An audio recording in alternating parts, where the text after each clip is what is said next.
এই যে ইলিশ মাছ, আমি আজকে একটা নতুন ইলিশ মাছের রেসিপি বানাবো। বাজার থেকে আমি ইলিশ মাছটাকে কেটে এনেছি, সুন্দর করে ধুয়ে নিয়েছি। পরিমাণ মতো লবণ দিয়ে দেব, অল্প একটু হলুদ দেব, দিয়ে মাছটাকে আমি ভালো করে মাখিয়ে নেব। নুন হলুদ মাখিয়ে রেখেছি, আধ ঘন্টা পরে মাছটাকে রান্না করব।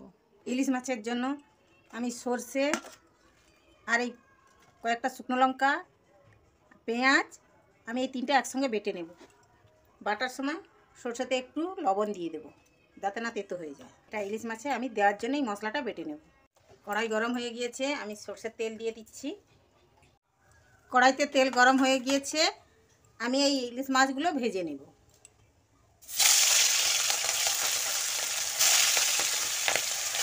অল্প করে ভেজে নেব। আমার ওপাশে অল্প ভাজা হয়ে গিয়েছে, আমি উল্টিয়ে দেবো। খুব বেশি ভাজা হয়নি, অল্প ভাজা হয়েছে।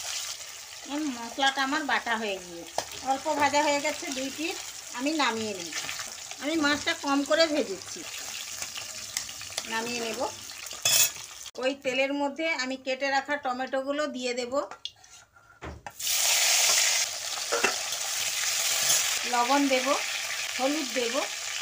টমেটোটা গলে গলে এসছে, কেটে রাখা মশলাগুলো ওর মধ্যে দিয়ে দিচ্ছি। বাটি ধুয়ে একটু জলও দিয়ে দিচ্ছি। ভেজে রাখা মাছগুলো দিয়ে দিচ্ছি, ঢাকনা দিয়ে দিলাম। আমার মাছটা প্রায় সিদ্ধ হয়ে এসেছে, আমি ওর মধ্যে অল্প করে একটু চিনি দেব। এর হাফও আমি চিনি দেবো, 1 চিমটি চিনি দেব। আর এই লেবু রস, আমি টক লেবুর রসকে নিংড়ে রেখেছি, সেটা ওর মধ্যে দিয়ে দেব। আর অল্প করে একটু জল দেব। বন্ধুরা, এই ইলিশ মাছের টক ঝাল রেসিপিটা এরকম করে খেলে বারবার খেতে ইচ্ছে করবে। আমার এই রেসিপিটা আপনাদের যদি ভালো লাগে থাকে, প্লিজ লাইক, কমেন্ট এবং শেয়ার করবেন। আর আমার চ্যানেলে যদি নতুন হয়ে থাকেন, তাহলে অতি অবশ্যই সাবস্ক্রাইব করতে ভুলবেন না। আমি যখন নতুন ভিডিও ছাড়বো, তখন আপনাদের কাছে প্রথমেই পৌঁছে যাবে। আর একটু হবে, তারপরে নামিয়ে নেব। নামানোর আগে একটু কাঁচা সরষের তেল আমি দিয়ে দেব।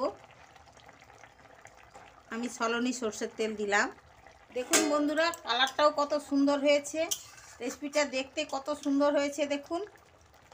এরকম রেসিপি আপনারা বানিয়ে খাবেন, দেখবেন খুব ভালো লাগবে। গরম ভাতের সঙ্গে তো ফাটাফাটি খেতে, গরম ভাতের সঙ্গে খেতে খুব সুন্দর লাগবে। এই ইলিশ মাছের টক ঝাল রেসিপিটা দিয়ে খেলে 1 থালা ভাত খেয়ে নেবেন, আর অন্য কিচ্ছু লাগবে না। আমার হয়ে গেছে, আমি নামিয়ে নেব। দেখুন বন্ধুরা, আমার এই ইলিশ মাছের টক ঝালের রেসিপিটা কত সুন্দর হয়ে গেছে। আপনারাও এভাবে বানিয়ে খাবেন, দেখবেন খুব ভালো লাগবে। আজকে রাখছি, ধন্যবাদ। পরের ভিডিওয়ে দেখা হবে।